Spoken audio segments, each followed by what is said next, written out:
Okay, so the other day as we went past, we saw this submarine pen here from the Second World War. So we thought today it was a nice day, we'd pop over and take the tender down, but then approaching we saw these bollards and a wharf, and I thought, well, you're not going to get bollards that size for dinghies. So we snuck our way in, because the charts did show a metre.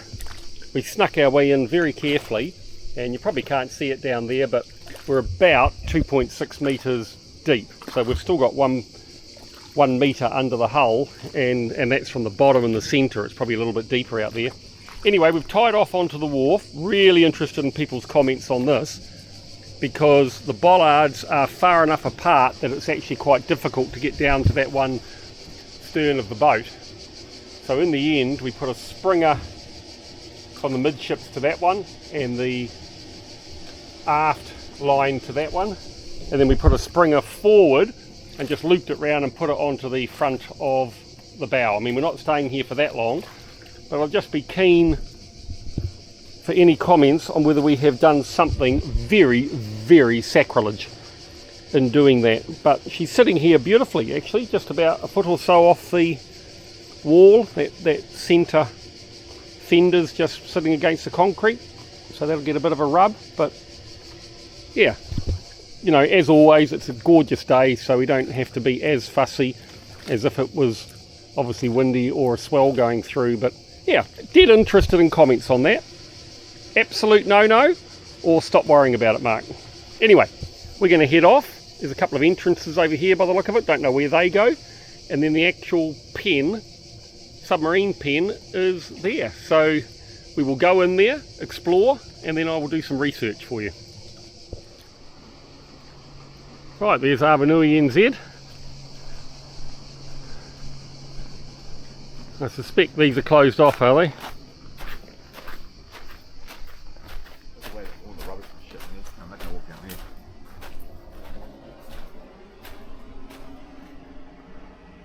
I might. Okay. I might. We'll go down this one. It's the closest. What a shame, eh? So filthy. Look, there's a rug there. Probably. Oh, I've had a fire here. Oh, yeah, that goes round. There's light there. Yeah. Okay. Right.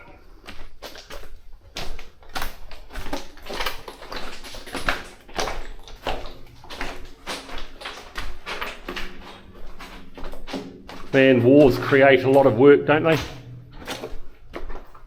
You know? When it comes, just watch that, there's no nails in anything, Gaz. Yeah, mate. Different rocks only.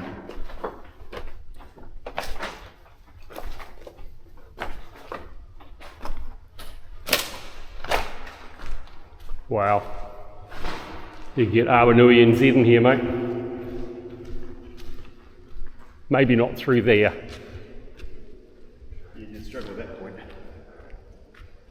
You could absolutely get in here though. Well, what did this see, Gary? You know? Obviously didn't get bombed, did it? Here's the door. Oh man, that goes into... There's an area out the back here. We'll have a look at that. That's quite do you reckon that's modernish ducting? Oh, I'd like to find out about that. Oh, and look, there's lights down here, but they're probably modern too. So I'm assuming that the venting is just to get... Look how deep it is, Gary. If we could have got through that entrance, you could bring Awanui NZ in here. What we could do is we could submerge Awanui slightly. Ah. You know, fill the bilges, fill the bilges up. Don't think I'd get approval from Mrs. R. But that's deep. Yeah. Depth-wise, no issue at all. You reckon this is post-war, isn't it? It's plastic. Yeah. You'll possibly find it was used after the war. I shall find out. Old steel up there, look. Oh, look, it's got a gantry, Gary. This has got a gantry that goes right along there. all the way on both sides, man. So this would have been maintenance and everything. Look at that. Shows how, you reckon that's 1 or 2? What's that? 1 sub, you reckon? You don't reckon 1 on either side? I wouldn't have thought they're that wide, are they? So, here's a little ante-chamber. Ooh. That's a blower. Oh yeah. Oh, look at that. Here's an escape route. Look at that. How far up does it go? Oh, 100 feet. Right. So if you went up the hill, you can find that hole. Yeah, lagging. Is that where diesel went, or do they have fuel? And then you've got these old cables that all been stripped out. People have stolen All the copper. all the copper out of it. What a shame it's messy. Another vent. Oh, here's a tank.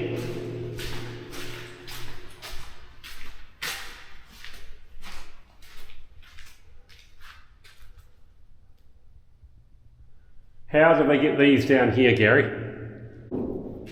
Now that's interesting, they're fiberglass. It's all plastered up in there, look. They've actually gone to the trouble of plastering it. And look at that, they're fiberglass, mate. This is post-war. Yeah. You reckon that's diesel? Can't see why it wouldn't be. So where does the diesel come in? It goes out there. Those pipes and then they'll go left. You see there's a cup that goes left. So we're going out to shore, out to where we're moored. So you got this platform and that platform, we're doing mounts for engines. Yeah, they're the mounting things there, eh? Yeah. Oh, are they on rubber? They're on rubber? Yeah. Oh my goodness. They were here for good, eh? These you blow up, look at the size of that. I know, it's massive, isn't it? I mean, there's a rope from something, but I can't believe, not even going to go there. Surely that would have rotted away by now. Little fishies in here. Oh, look at those fish down there, Gary. It's actually quite something. What a shame they couldn't get an old World War II sub and put it in here and actually turn it into a proper tourist. Yeah, you could. You know, it's structurally sound, isn't it?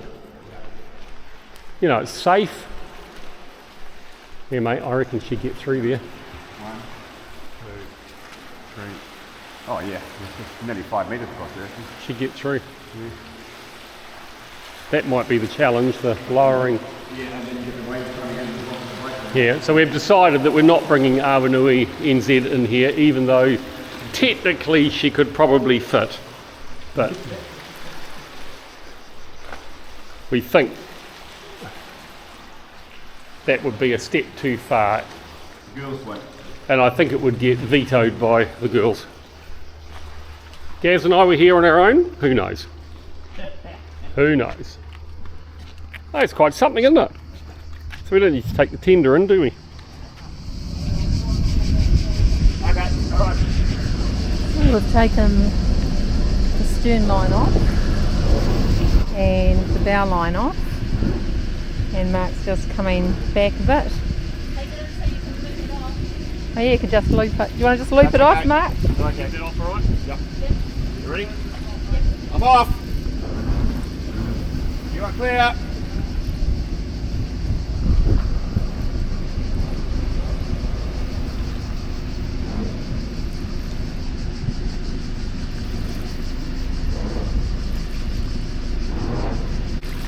It's all good.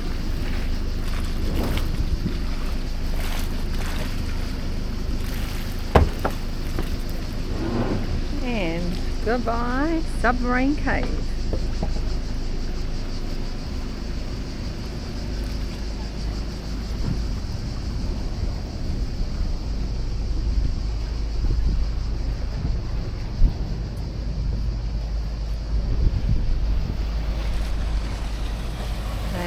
the boat. Going into the submarine cave. That's straight in. And there's a whole big shaft all the way up there too.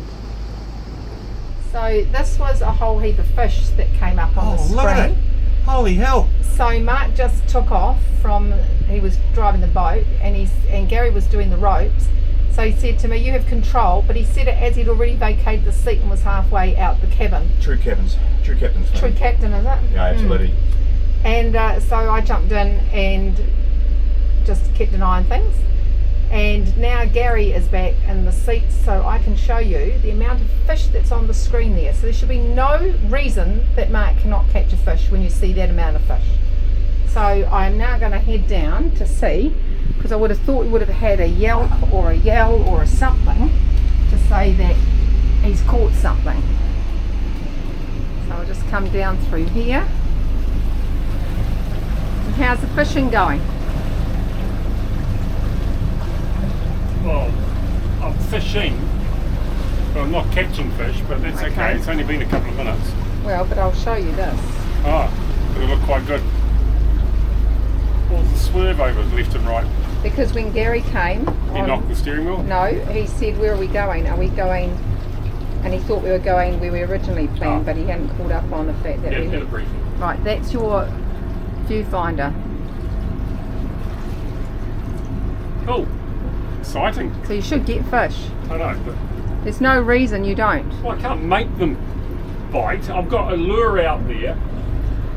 Want to slow right down? Anyway, I've got a lure out there, and I've got the line coming back to the rod, and I've got the rod in my hand, and we're going at a sensible trolling speed. Okay, What else can I do? don't know. Good luck. Honest, I felt like you almost, to catch them when there's so many, you're taking advantage of them. Meat, You know, feed. you're not really hunting. You just When you take the seed oils out of your diet, you Yeah. don't sunburn as badly. Okay, great. And That's same amazing. with eating a lot of meat into it too. Yep. Gary used to be really fair. oh, it's got water in it. I couldn't go out. I couldn't You put it on the even inside? contemplate doing what we're doing now and not have sunblock on. Wow, And now I haven't worn sunblock in 3-4 years. that's amazing. I got a little bit burnt there when we first started, Yeah, and it's just gone. That's brilliant. it would appeal. Did you just put your dirty foot on my tender? Sorry. What's that cardboard box there, Gary? Is it full of tomatoes or? Yeah, full of fish. Oh, we're going to the Caught fish so market. much, no, we caught so much fish, we We're going thought we to were the going to restaurant. share it with It's a box of people. air. That's not even funny. That is not even funny, taking beer in that direction. Air. Beer Yeah. only. Air. Box of air. Oh, I thought you said a box of beer. Oh, dear. I thought, oh my God, What? we're taking beer off the boat. Look thought at the this same, to be day, honest. people. Gorgeous, isn't What's the it? best thing about today, Tweedles? That we're alive. Maryanne, what's the best thing about today? That we're on the water. Yes. In Oh, hang on, we're carrying It's on on. the Go on, water, Maryanne. Montenegro. In Montenegro. Gary? The company we've got. Oh, you like that? sweet. You like that? And what about you? For me, we're going to get a coffee soon. I thought you'd say it's that we haven't got beer on board. It is such a nice day, man. I think this is the start of that warm week. Because the whole week is supposed to be 34, 33, 35. 32. So lots of swimming, I think. So this place is quite cool. In behind there, Gary. Effectively, Montenegro ends at those low hills there. That is Croatia. Everybody, there's a nudist beach on your left-hand side of the shot. We're not allowed to film it, so I'm filming us going into the river. But if you look out the left, that's a nudie pootie beach.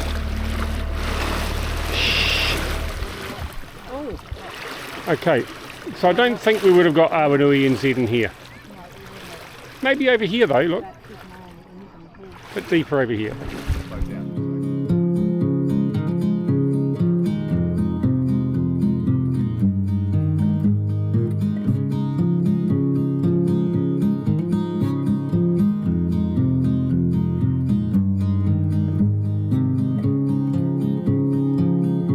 A significant light, just where it was needed.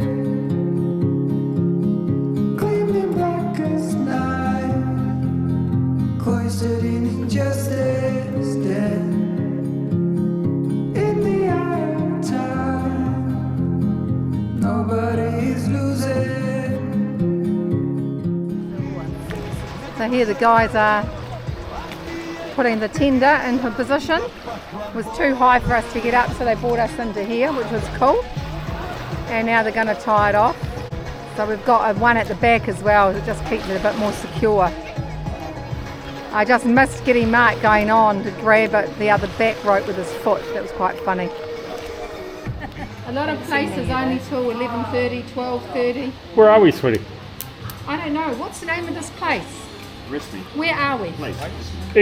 What's the town? Is this Igalo? Igalo? The name of the place. City. The town. This, yeah. Igalo. Igalo, yeah. Igalo. So we're in Igalo for breakfast, and they do all day breakfast. So this is now officially your favourite, sweetie? Yeah, that's great. Yeah? It's so cool. It's a gorgeous place. And it is not boat friendly. From what we can see along the entire waterfront, there's one place to tie up, but they said it was okay, so. I'm not keen on this place. I said it's a That must be one of the best It's lovely, isn't it? English breakfasts you've seen Yep. while we've been away. You got bacon, sausage, bread, salad, eggs, cheese. Throw those beans away. What's that? Sour cream. Sour cream and Beans. I mean that's baked beans, but it's not. No, it's not. Throw the No. beans away. It's Throw the green shit away. That's an amazing brekkie, sweetie.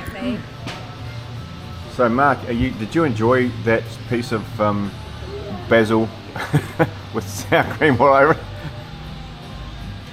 Just a little bit up there. No, up there. No, you haven't quite got it, mate. People know me now. I know. They but know I enjoy my food. they do, but that's exactly why. We love a man. There we go. Now we're into it. Thank you. I feel better now. What happened? What do you mean what happened? We got on the boat by the shore and then you were trying to pull it off by standing out there and I said come around and push us off. And you said I don't think I can do that and you did. So once again. Mrs. R was right. We were stuck on the beach. She said push us off, don't pull us off. Yeah. And it worked. Yeah. Lovely this place though. It's nice, eh? Very nice. Why did I get out of the water, Mark? Because I wanted a cuddle Where? in the water and you wouldn't cuddle me. Because? Don't love me? Well, Hanging up, that's one strike. I can just remember when we first started going out. You loved cuddling in the water. In swimming pools where I had my feet not in the sea, where I don't like for the feeling of being dragged under. And I told you that, and what did you carry on doing? I kept begging for a cuddle. And then when I explained it to you again, what did you do? I suggested we hold hands. And when I said to you, just leave me alone, give me my own space, what did you do? I left. No, you didn't. That. No. Wrong answer. You just kept on going and going and going. Yet when Maryanne said the same to Gary, what did Gary do? Oh, so this is now about a competition between me and Gary. Oh, No. no, we can't have that. I can't believe I'm getting chastised for wanting to give you a cuddle. Oh, thank you, dears. See, somebody loves me. Oh, dear, God, dear. Father. Yep. So the first time Mark's using a drill on the boat, he's been very anxious about this. And he's doing it to secure the fish rod holder. And as you can see, it's a combined effort there. Just making sure he's got it vertical. Oh yes, yeah, true, very good. I like the way you think. Right, so there's our rod holder. Unfortunately, one screw head got sheared off trying to drive it in with a drill. Anyway, we'll sort that. It's as tight as, that's for sure. And that is going to make all the difference to all the fish out there, so they better watch out.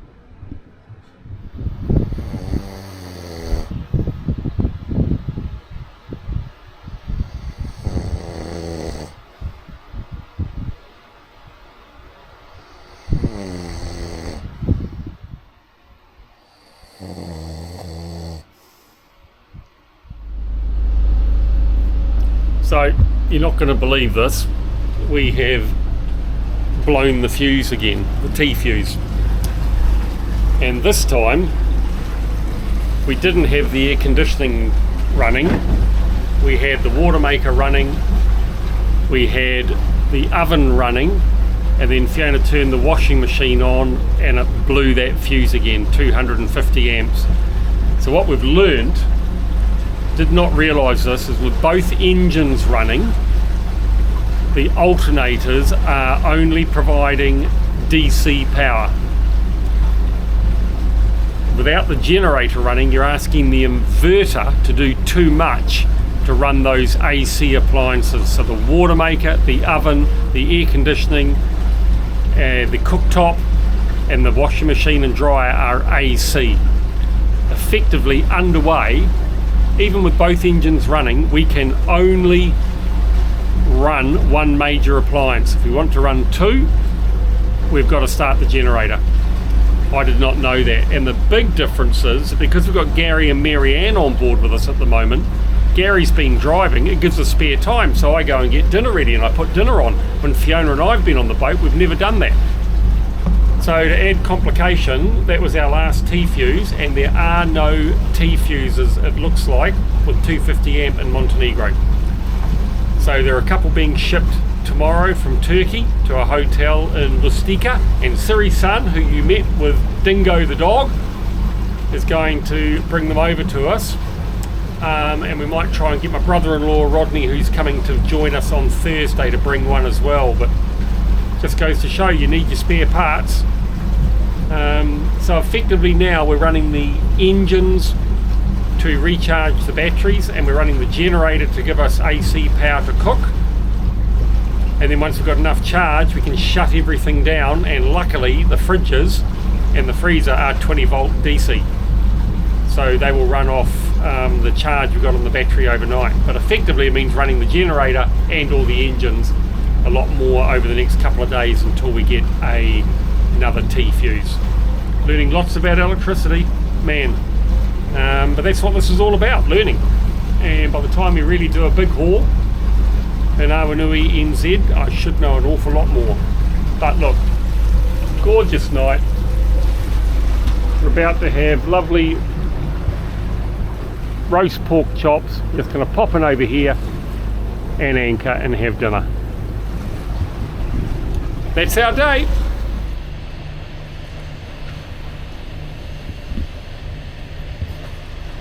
Well, hasn't been the best of days really, with stuffing up the electronics again. I hate doing the same thing twice, but man, when you get a sunset like that, who cares, eh? Here we are coming up to Tivat in Montenegro. Everybody out there is trying to get T fuses for us, and I'm sitting up here watching the sunset. Don't get much better than that. Just look at that.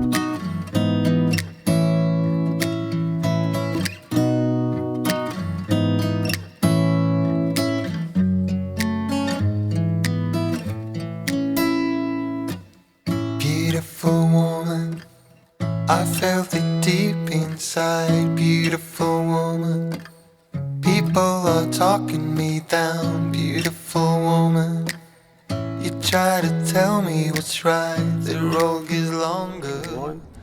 Okay guys, what's the precision engineering we've done here to save the day? Started with one of these, but the holes aren't big enough and the holes aren't close enough in here, and we have reamed them out using a drill. It's a little bit hackery, but it's going to get us functional. And what have we...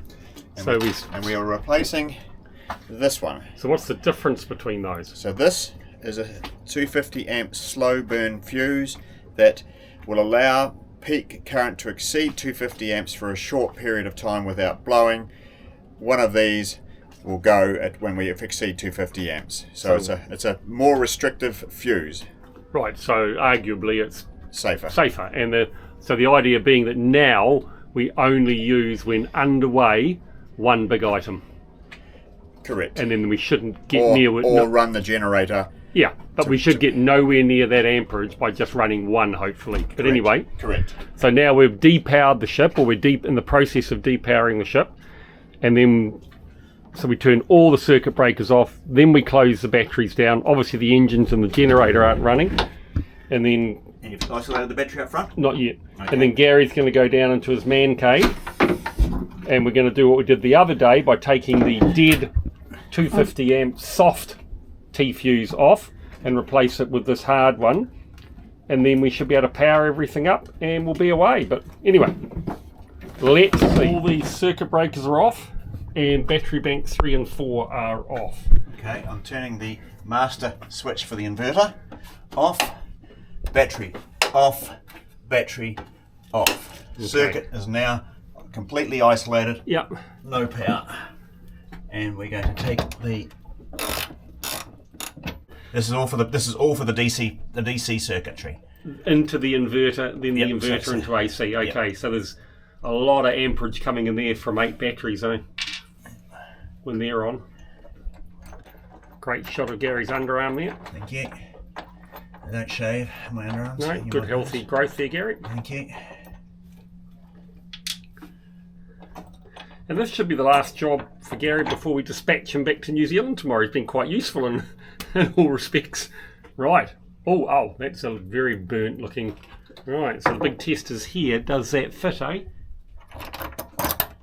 Oh, yes it does. Oh my, Gary, gosh. How cool is that? Okay, we tighten that up. We're ready to go. All right, gas banks 3 and 4 are on. Inverter on. So just wait for that now. It's clicking in. Inverter on. Lights come on. Have a look on the main panel. And see. Just see what's showing up. Okay, here we go down into the laundry area. And we are going to put the DC breakers on. Turn all these on.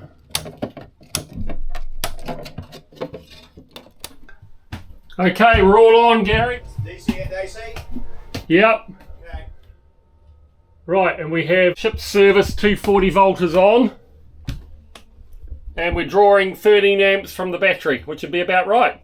Okay. And so the AC panel is showing live. It's AC power. It is. Cool. Excellent. That's what we wanted. Now, because we have a hard stop fuse, we actually need to make sure that we're very diligent when underway and running. Unless we have the generator on, we only have one AC powered unit on. So water maker, cooktop, oven, or air conditioning. Never 2. And then we're safe. If we want to, we put the generator on. We're learning every day. Right, so we were provided with 6 life vests with the boat, and we'd already bought I think 3 or 4, and the ones we'd bought were the manual inflation type, and I assumed that's what we've been provided with. So somebody decided to wear the life jacket into the water just in case they needed it, and Wasn't me. It wasn't Gary. And then on entering the water, about 3 seconds, if that later, On contact. we got an inflation. So we're going to push his lordship in, and he floats. He floats. So there you go, people. From a safety perspective, that's what you would have on if you entered the water. Oh, we got a whistle too. Just gonna get the water out of it. There we go, got a whistle, look. So anything else on there, Gary? The deflation tube where you can blow it up if it goes down. Or inflation. Oh yeah, there. Okay, manual inflation tube. Right. Have we got no... What else could we have? That's probably about it. There's no food or anything? No food, no stores. No stores, Most of the stores are here. no flares. Have we got internet connection? Sorry? Internet connection? I can see the Starlink, but no, I'm not connected to it. Right, okay. All right. How does it feel? not bad. I'm feeling, it's holding me really comfortably. And your head up? Head's up. Yeah. I can't get my head back into the water. Yeah. Yeah, no. Can you just do me a favour? Roll over and see what it does.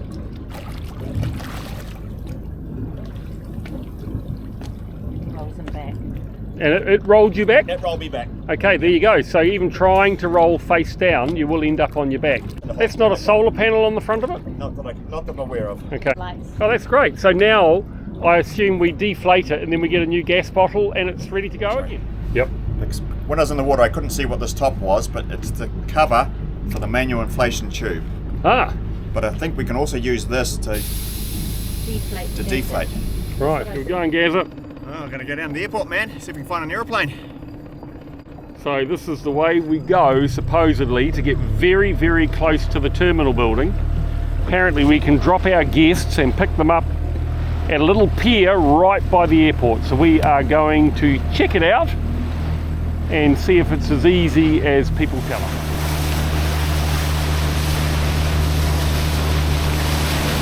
Woohoo!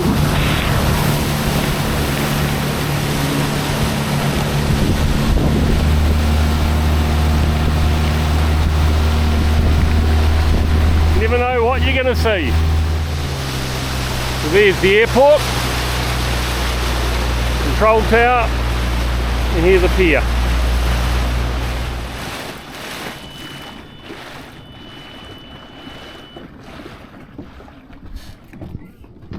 Ja, evo upravo me presere ovdje. There's the airport, there's the tender, and here's the road.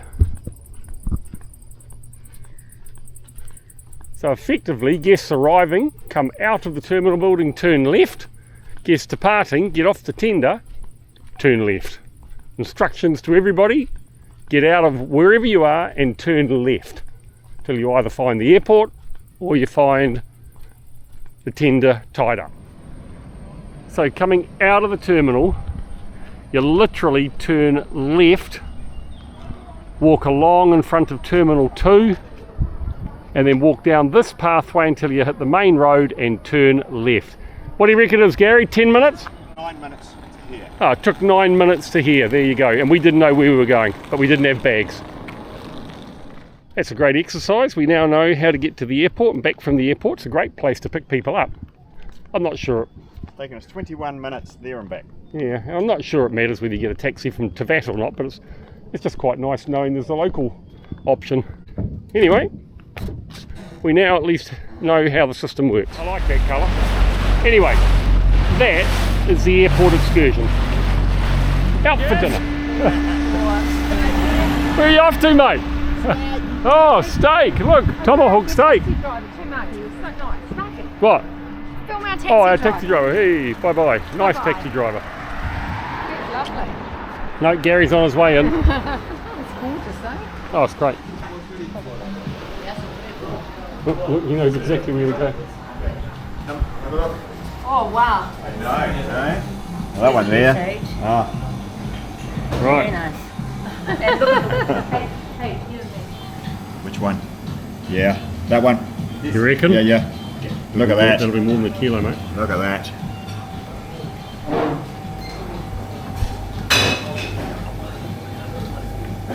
One kilogram. Sure you want Yeah. to Okay. Okay. Mister, for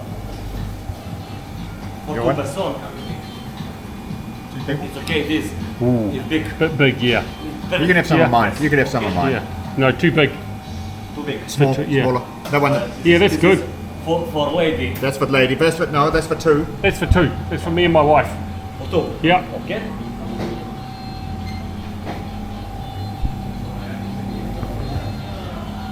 I would have thought that, eh, at the most. For lady is. Yeah, that'll do. Or do you think that one for Fiona and I? Well, that, between the three of you will have that. Yeah, well, that's so all. all together, yeah. All together. Yeah. Huh? Thank We'll you. eat. We'll eat. Okay, so today we blew that hose pipe. Look at it. That is the cold water feed into the whole boat, and it's split on that corner. Now, I've mentioned a couple of times in the past to both the factory and the people that put the new pump in that I wasn't happy about that bend. Well, it's finally given way. It split, emptied the entire tank of cold water and left the pump running for 24 hours or 12 hours until we worked it out.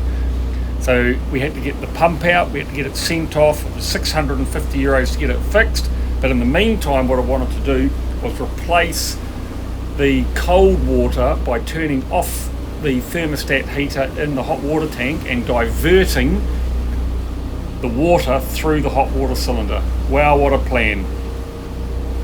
So what we had to do was cut that white pipe there that burst and then reconnect the top part to the hot water system, and then the bottom part we had to find a way of stopping the water coming out of it once the pump was running. So we had to find something that would fit in there because we had no actual plumbing fittings for that. So the first thing I came up with was using a ladle handle.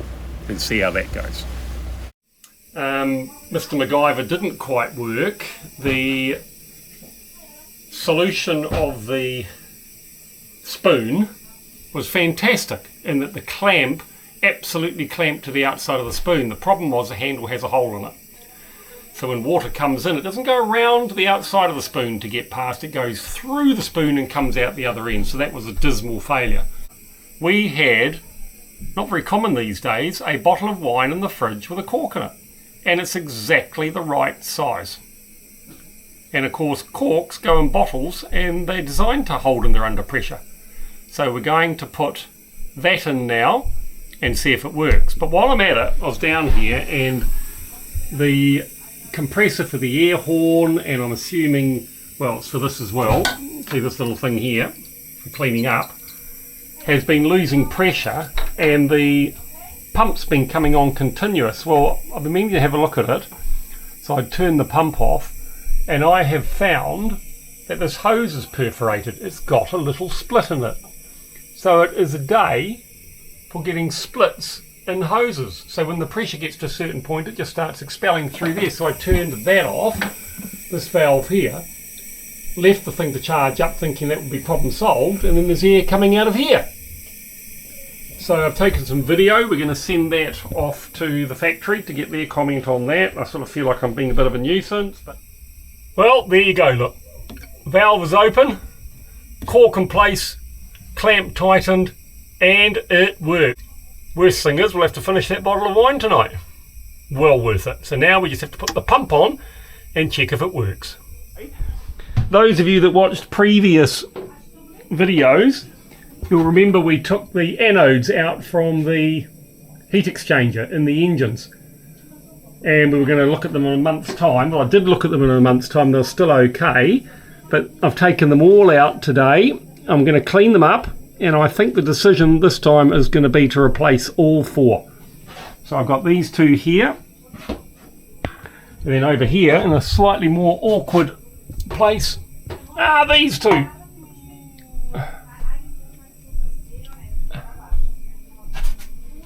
So there are the four anodes that will get cleaned up and potentially, I suspect, replaced, because when you clean those up, invariably a lot of that lead breaks off, or zinc breaks off, sorry, not lead.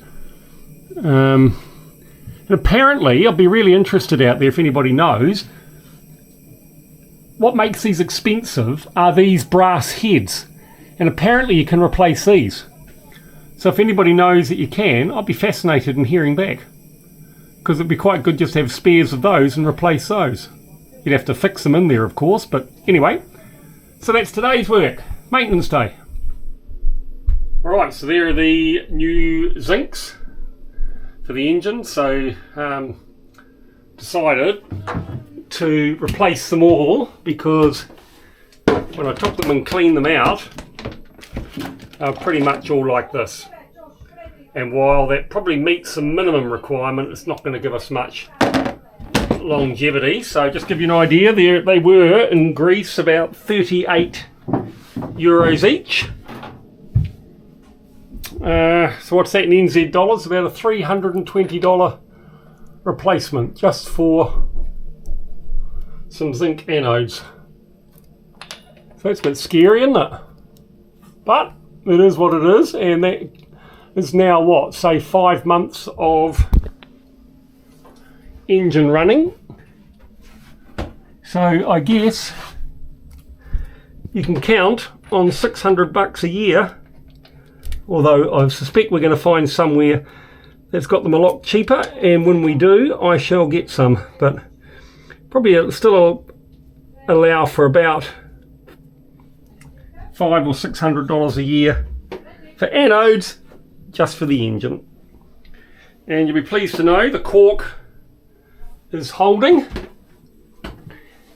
down here under pressure. There it is there. Got the cork holding, but we're having trouble getting all the air out of the system, which means the pump's continuously running, so that's not good. So let's have a wee talk to the factory about that. We're getting there, we're getting there. Boy, something on a boat. Okay, so while we're at it, the Dometic black water tank, grey water tank system. You can see up there on the left hand side, you've got one light for the tank monitor for the black water. On the right you can't see anything. Yesterday we reset the fuse, which is down in there in that cupboard. In fact, I'll open it up for you. It's all marked there. And we have our grey water and black water fuses, 1 amp I think they are by the look of it. And we pulled it out, they looked intact, and we put it back in. And when we did that, it obviously reset the power on these, and we got a light back on here. But now there's no light for the grey water, and I can tell you now there is stuff in the tank, so something's failed there.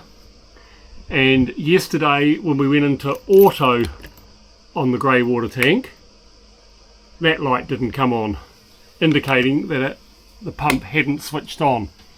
And to empty the black water tank yesterday, we had to hold it in manual the entire time. So don't know what you think that might be, guys, but yep, we'll have to get to the bottom of that one as well.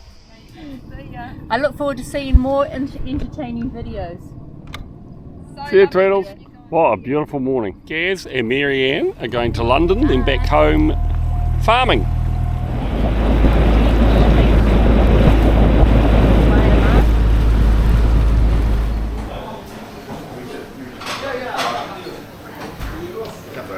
Oh, table service, how cool. So flight, we're here nice and early, so we can't even check in yet. You have got your passport.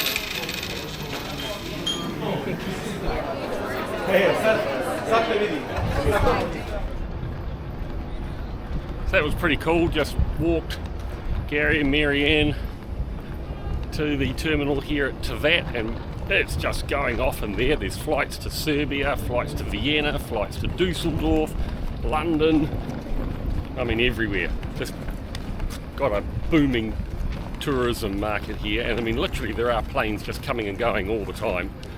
And it's still a basic airport. It's actually quite cute in a way.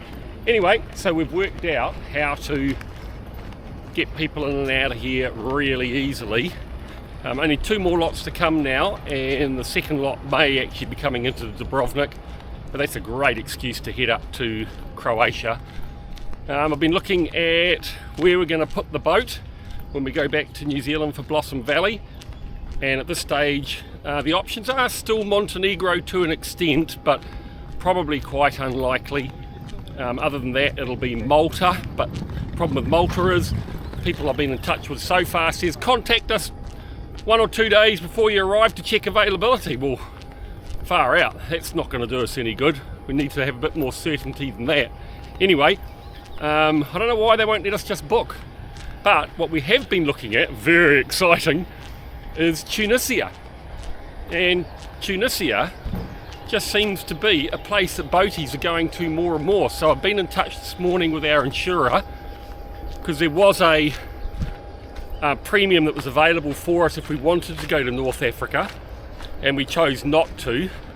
If you've watched the previous videos or episodes, you'll see why that is. But it looks like Tunisia is very boat friendly, and they go out of their way to help. And I mean, give you an idea, over here it's probably 2,000 euros to leave the boat for a month and a bit, whereas in Tunisia it's about 600 euros. And also here fuel is €1.40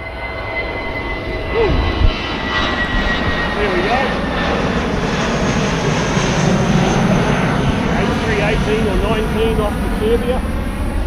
Oh, I have to say a part of me misses all that, but I've got a feeling I'll do one day's work and I'll be over it, but it'd just be nice to see if we could still do it. I was talking to Gary about it because Gary and I both used to fly those things. I'm not sure we could even start them now, but anyway, in fact we probably couldn't even get them loaded to start, let alone starting. But flying's the easy bit. Anyway, yeah, the fuel here is the best you can do is about €1.40. It used to be 95 cents euro when you could get it duty free, but for some reason they've stopped that, and duty free fuel is no longer available in Montenegro. So I'm chasing it up just to make absolutely sure, but looks like it's not. But down in Tunisia it's 72 cents. So, you know, when you're putting 5,000 litres in, it's half price. So, you know, it saves about 3,500–4,000 euros, and we're going to save probably 1,400 euros in marina fees. So there'd probably be a bit of a loading on the insurance if they let us leave Awanui NZ in Tunisia, but I think they might, because it's an international marina. They've got security, and I suspect the insurer, they'll know the ones that are safe or not safe, or places that they're happy to leave boats or not. But anyway, then it'd be quite an adventure. So we'd head effectively mid-August from here to probably Malta, maybe spend a couple of days in Malta, and then we'll ditch the girls there, send them to London, and then my mate and I will probably take the boat to Tunisia, get her all tied up, and then we'll head over to London to meet the girls. So we'll see though, we'll see. I'm still kind of feeling we're going to end up in Malta somehow, but yeah, I kind of like the idea of heading down to Tunisia. Certainly be a place we'd never normally go to. So yeah, Turkish Airlines, my old favourite airline. Used that a lot in the last 2 years and they're great. Anyway, back to the pier, over to the boat, get her all cleaned up, and then we got family arriving tomorrow, brother-in-law, sister-in-law and 2 nephews, and you'll have seen them with us before. They were here for a couple of weeks, this time 3 weeks, so very exciting, all sorts of things planned. On our way again.